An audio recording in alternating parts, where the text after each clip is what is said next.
Welcome back, ladies and gentlemen. Today I'm going to be putting on these petunias. You can see there, they're all growing nicely. So hi Monkey, hi Paul. We're using these cell trays. There's 40 cells in each one of these trays, and we're transferring them from there into my heated propagator here. The lid's up here. Got these from Wilco, really good setup. I can get 80 seedlings in there, each one. I've got 2 of them, so that's 160. So I'm really pleased about that. Just get this set up first, folks. So yeah, we're going to get this filled up first. This is my 40 section pot tray, sorry. Just get your compost. Sorry about this, folks, trying to do it with one hand. Just gently across it like so. Try and get it there, yeah. See a little bit better. Yes, all you need to do then, get your compost just all the way across. Then what I like to do is then just get your fingers, just give it a tap down in each cell, like so. You don't want it full of air, but you also don't want it too firm. So just lightly, and then one final, just knock over. That's that done, and then we're on to these. These are my petunia seedlings. You can just see those there, spot on those. Really pleased with those. They've grown really well. Just the right time to be potting them on. I'll get the bigger stand set up so you can see a little bit better view. Yep, right. So these have got set up. All you need to do then, just go around, a hole in each one. Don't mind if this cave in, you can always come back, redo them when you're going to put them in. But roughly a hole in each one. Like so. I'm using a peat-based compost. I know I get a lot of stick for using this. I know it's not as good for the environment as organic peat-free, but as soon as a decent one comes on the market, I will start using it, I promise. Just I tried earlier on, I tried 2 or 3 different varieties earlier on this year, and the results were absolutely terrible. So, nearly done, folks. And then we should go about pricking them out and potting them on. I've got mixed up already. This is half the strength it normally would be, but this is some of this Tomarite, which I like using. Concentrated tomato food, really good for seedlings. Can't recommend it enough. And then as you get a little bit bigger, and I put them out, I'll start filling on this Miracle Grow all-purpose soluble plant food.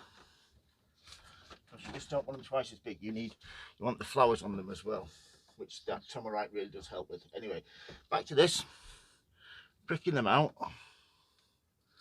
So what you need to do then, flat knife, pen, anything like that.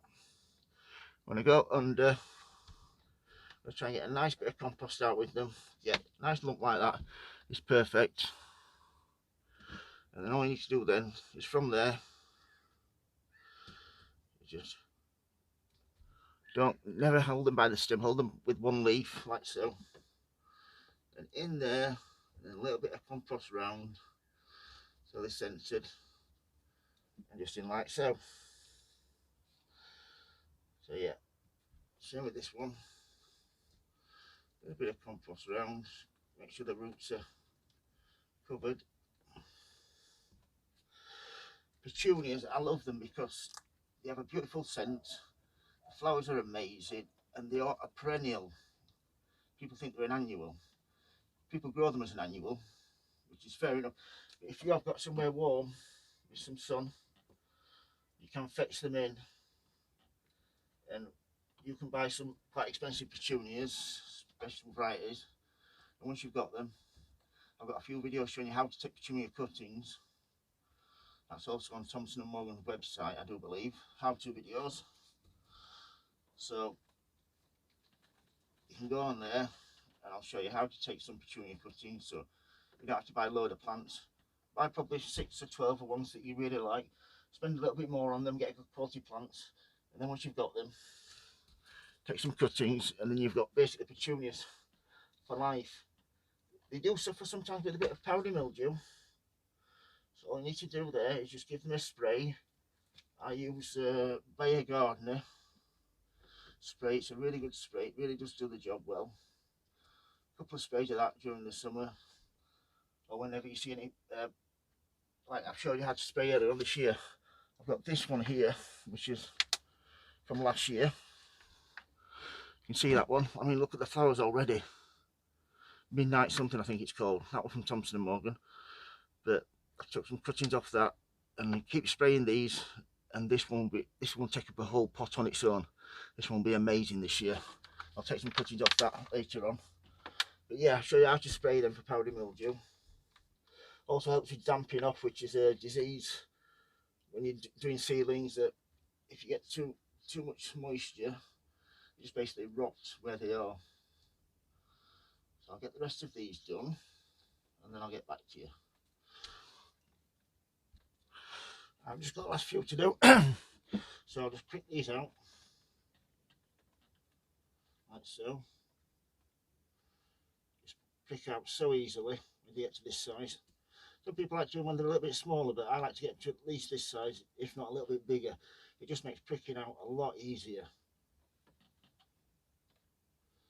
Just another, that one, and then one more, which is already done. That one in there, like so. What I'll do then is just a little bit of compost on each one, like so. And then we have it. I'll just show you how many I've still got left. Unless you've got a massive garden or you're intending on selling a few, I would not. So, I mean, look how many I've still got left. I've done 40 there. Probably got another 40, probably 80 left there. So what I'll do with these now is this watered down feed, this Tomerite, is just give it a nice gentle water. You don't want to go mad with it. And you also don't want to put it in a tray of water, this, because this is going in my propagator, so all this water will get recirculated, it'll drip down the sides, it'll keep your hole really moist. I mean, I'll have a little bit less water than too much at this stage, because that's when you get your damping off. Yeah, like so. As you can see. And that's potting on my petunias. I'll stick a little tag in there on the side so I know which ones they are. These were only cheap, these petunia seeds. A cheap way of getting plenty of bedding for your pots and your borders, and I like these around the windows because on your hanging baskets and your new pots, because the scent is absolutely divine off these petunias. So that's potting on your petunias. Like I said, if you've got any questions about petunias, how to grow them, how to take cuttings, that sort of thing, how to treat them for powdery mildew, I've got a full range of videos on my YouTube channel, Happy Sowing, Happy Growing. Thank you very much for watching, everybody. Hope you keep safe, and as always, happy sowing, happy growing. Please subscribe and like. Thank you very much for watching, everybody. Good luck and bye.